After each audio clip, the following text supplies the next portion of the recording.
So gratefully, I have enough money to pay my bills and all of that. However, I'm at that awful point where I will just not get ahead.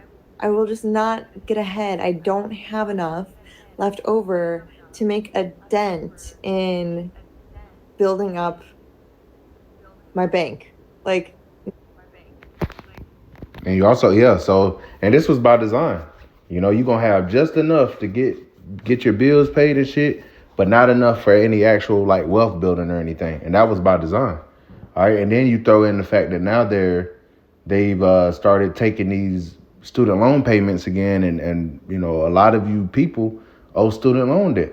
You owe student loan debt, and you add that payment on top of barely being able to pay for food, barely being able to pay for, your essentials. All right, there was a article that a brother had shared that nowhere in America right now could a 40-hour a week minimum wage check or whatever be able to cover rent. I believe in any state, you know.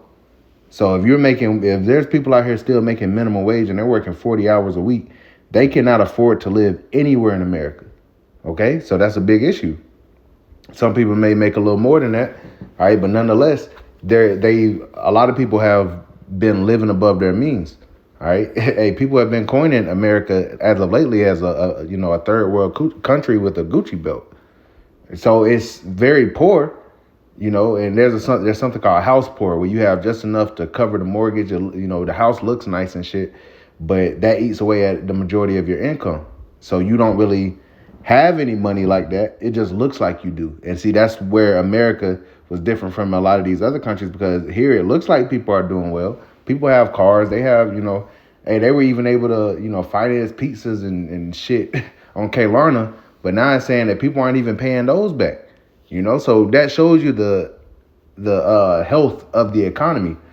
They can say that the economy, the stock market and shit is doing well, but the majority of the stock market is owned and operated by the ones that are also pushing and pricing these middle class people out of life.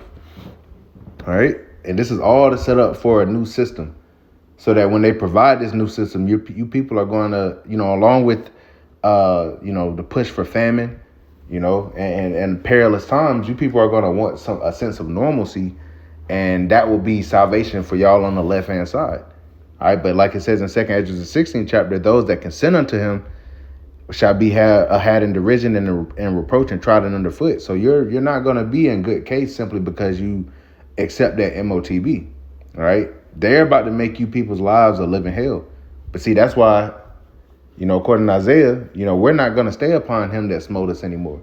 Yeah, brothers work jobs and shit, but we're not going to have to work these jobs. The Lord is going to provide for us. He's going to take care of us. All right, because we're not going to have to submit to this damn devil. That was a curse that was put upon us, but the Lord is lifting these curses, and he's calling his elect to trust in him and not in the shadow of not Egypt. a dent. And that's if I like really just didn't spend any money on anything fun. And what is the point of life if you're not having at least a little bit of fun? And on top of this, I previewed what I might owe in taxes, and it is like over $5,000 that I still owe the government somehow. Please explain to me why I was out of a job the better last half of last year, and I owe these crooks in our government money when they somehow have $80 billion to expand the IRS. How about you take that $80 billion that you were going to use to expand the IRS and just not charge people taxes? Crazy concept. Crazy concept.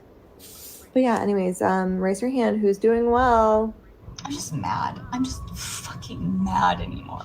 I, you know, there's no reason for me to be like, yay, fucking America. Like, we're so great. We're so free. We're so powerful. I'm fucking starving. I have to go without so that my kid can fucking maybe have Pop Tarts once a month. So I'll go without fucking eating something, right? It shouldn't be that way. It shouldn't fucking be that way. We shouldn't have to go like, let's see, we haven't had meat and like, a long time, because guess what? We can't fucking afford it, okay? Nor do we want to go down and buy the, meat glue fucking meat at Walmart that, America just thinks, that, we deserve, right? Because we're not worth anything, because that's what I'm taking it. See, see, we can't even afford meat, and even if we could, we don't want to go get that 3D printed lab meat, with the meat glue and shit at Walmart, man. It's so America is just decaying. It's just it's collapsing. The Lord is bringing this bitch down. It's beautiful to see. It's beautiful to see you people lamenting because you put all your trust into this place. This was never an everlasting kingdom, never. Okay. And America thought it wasn't going to fall. You people, and likewise, thought that never nothing bad would happen. And now you people are lamenting. Most of these, we haven't seen one Jake as of yet. Right now, these were all Edomites. So if Esau is getting kicked in their ass, then how much more you Jakes, man? We're just not fucking worth it. But yet we're the ones working every fucking day to make this country go round and round. But we're not worth being able to have decent fucking food. Well, hey, welcome to Jake world, man. All right, we've been dealing with this shit since we got over here. All right, being on the bottom, barely having enough to get by, being extorted, and now it's translated over to you everyday people. All right, now you want to say something. Now you want to speak up. When it was Jake that was being oppressed, all right, as long as y'all were good, y'all didn't give a shit, man. Y'all ain't have nothing to say. Y'all hissed and wagged your heads at us. All right, these nations.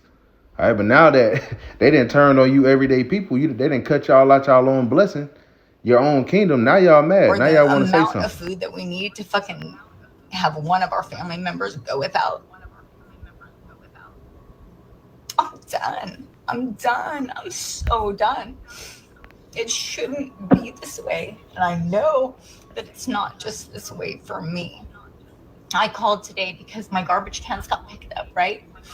Because guess what? Oh, couldn't fucking afford to pay the bill, So I'm like, hey, what do I have to do, to, get my garbage cans back? Like, I'm struggling. Like, I'm doing everything I can. I work hard, I can barely afford to fucking buy groceries. And she's like, girl, I hear you. Me too. Like, I feel bad. Like, Yeah, For the sake of time, you can look this video up, and it's all type of different testimonies and stuff. But the point pretty much was made, and you see how these women are lamenting and breaking down. This is why, Isaiah 4:1 is gonna come, because the Lord is gonna allow us to have abundance. The Lord is gonna allow us to be stable, and not only stable as far as physical means, but also mentally stable, because these men are gonna be bugged out. The scriptures say the mighty men shall cry there bitterly. So, the only ones that are going to have that stability, all right, will be those with the wisdom and knowledge, all right, those men of the elect. And that's why 7 women shall take hold of one man, saying, we will eat our own bread and wear our own apparel. Only let us be called by thy name to take away our reproach. All right, yeah, y'all wanted to argue with us about this Isaiah 4:1 thing for the longest. Oh, man, a man ain't supposed to be with more than one woman. Well, when the chips are down and the men have the resources and the women want protection, all right, are you really going to be worried about if there's another woman there? No, you're gonna, hey, because you don't have to come in. All right, there's going to be plenty of women like, hey, we don't mind